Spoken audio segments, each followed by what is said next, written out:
starting with some band exercises.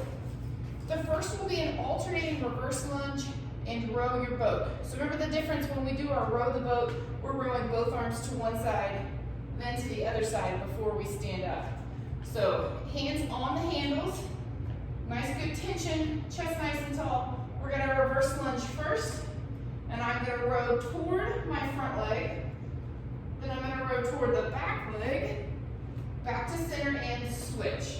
So toward the front leg, back to center. The hardest part on this one is going to be maintaining your balance as you row from one side to the other, because your low body is naturally going to want to row with you and rotate. We're working on stabilizing from the hips down and forcing the core to do the turning. So pay attention to that as you're switching sides. Next is going to be our up diagonal chop.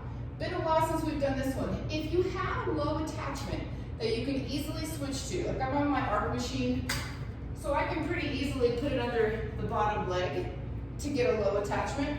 If you don't have an easy one to switch to, you can keep it on that chest height attachment and still do our chop here. So on that diagonal chop, remember we did these before at the beginning of the season with our orange band. We are facing 90 degrees or perpendicular to our attachment. Nice strong base underneath, a little bit of bend in the knees. I'm going to the left, my left first. So the both arms are gonna come up and across and back down. Up and across, back down. It is a longer interval. I think we're pushing 45 seconds.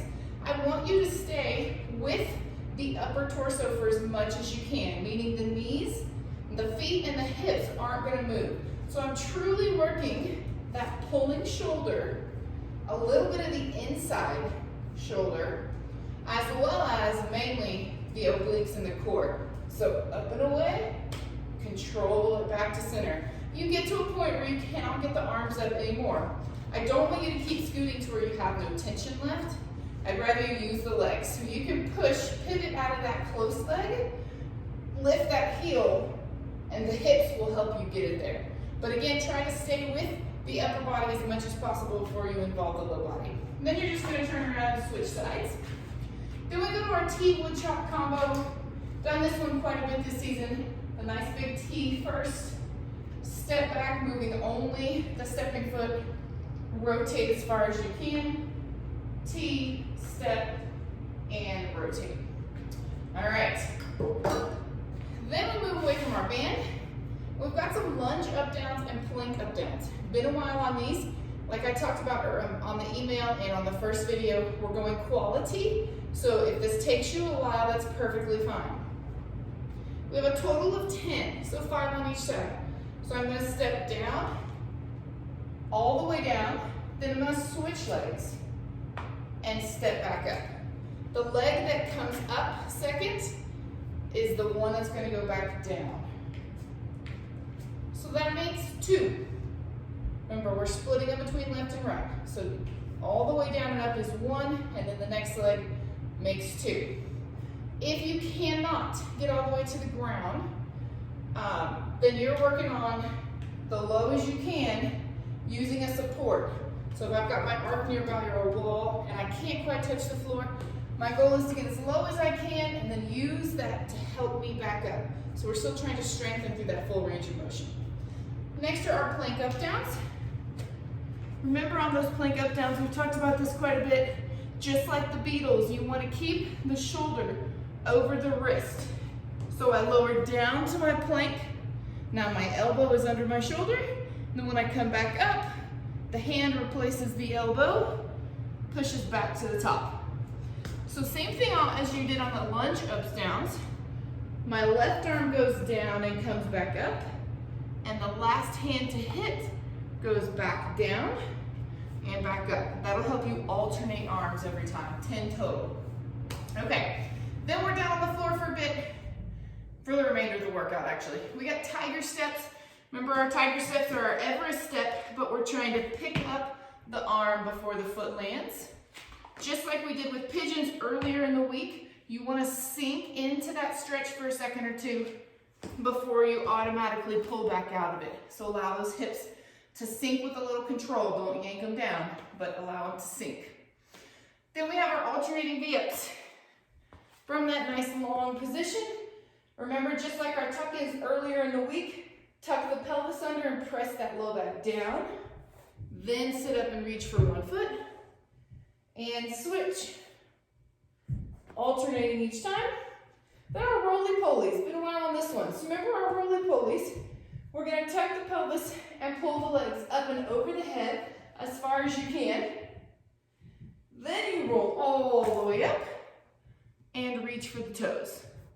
Arms by the side. Roll over as far as you can. Roll all the way up. Touch the toes. That exercise is more of a range of motion exercise than anything else. Trying to really get the legs up and over. I also want you to focus on trying to roll one vertebra at a time, which means those abdominals have got to be pulled in tight. Next, we have our power pike and reach. So remember, on the power pike and reach, it's same hand to foot. You're pushed back into that pike, drop the heels down, and you're reaching left hand to left foot. Back to that plank every time, drive back, left hand, or right hand to right foot. Try real hard to stay centered so that your hips aren't going one side or the other. Then we have Superman lifts.